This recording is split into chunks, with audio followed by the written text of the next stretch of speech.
আপনি প্রশ্ন করেছেন আয়নাঘরের আইডিয়া কে দিয়েছিল। হ্যাঁ, আইডিয়াটা দিয়েছিল আমার বিআই তারেক সিদ্দিকী। সেই সব কিছু করেছে। গুলি করে মারার দরকার কি?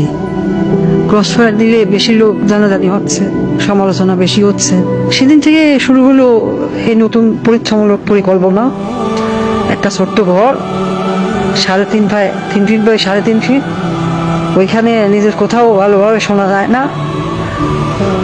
হ্যাঁ, আমরা প্রথমে কিছু বিরোধী নেতাকে তুলে আনলাম, বিএনপি, জামাত, ছাত্র শিবির, ছাত্রদল, কিছু সাংবাদিক। ওদের দেখা হলো সেই আয়না ঘরে।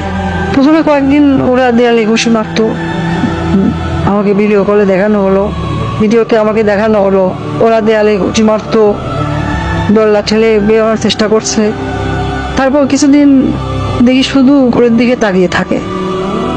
তারপর এক সময় ক্লান্ত হয়ে শুধু উপরের দিকে তাকিয়ে থাকতো। প্রথম কিছুদিন কেউ বুঝতে পারতো না কতটা সময় গেছে, কয়দিন তাদের আটক রাখা হয়েছে। খাবার অনেক কম দেওয়া হতো, খাওয়া কম দিতে বলতাম, পানিও খুব সীমিত। কেউ কেউ নিজের আয়নায় নিজের প্রতিবিম্বকে দেখে শত্রু মনে করত, নিজেকেই আক্রমণ করা শুরু করলো। নিজের দেয়ালে নিজের হাত দিয়ে ঘুষি মারলো, হাত রক্তাক্ত করলো। আমার সবচেয়ে সুন্দর দৃশ্য ছিল যখন একজন সাংবাদিক, কি জানো ওর নাম, হ্যাঁ মাসুদ, নিজের নখ দিয়ে নিজের মুখের চামড়া ছিঁড়ে ফেলা চিৎকার করছে। আমার পছন্দ হলো। সারা দেশে আরো বেশ কিছু এরকম আয়নাঘর বানালাম। যুদ্ধপরাধী রাজাকার ছেলে মেয়েদের সেখানে বন্দি করতে বললাম। মাঝে মাঝে 2-1জনকে ছেড়েও দিতাম। ফিরে এসে কেউ কিছুই বলতো না, ওইভাবে বলে দিয়েছিলাম যেন কেউ মুখ না খোলে। ব্যাস, সাপও মরলো না, লাঠিও ভাঙলো না। মানুষ ভাবলো যান বাঁচাতে স্বেচ্ছায় আত্মগোপন করেছিল, কিন্তু আমার আসল শক্তি ছিল প্রচারণায়। আমার দলের নেতা কর্মীরা তারাও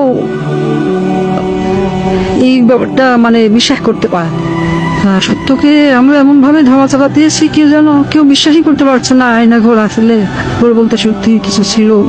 আমি হাসলাম, কারণ কেন জানেন, একবার যদি সত্য মিথ্যাকে আর মিথ্যাকে সত্য বলে চালিয়ে দেওয়া যায়, তাহলে আর কিছু করার দরকার নেই। মানুষের মনে সন্দেহ ঢুকিয়ে দেওয়াই যথেষ্ট। আমার বাবা বলতেন, একবার যদি কেউ নিজের চোখে দেখা জিনিসকে সন্দেহ করতে শিখে, তবে সে নিজের জীবনের উপর বিশ্বাস রাখে না।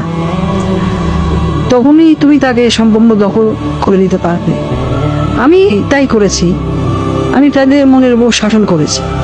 আমি তাদের কল্পনাকে বন্দি করেছি।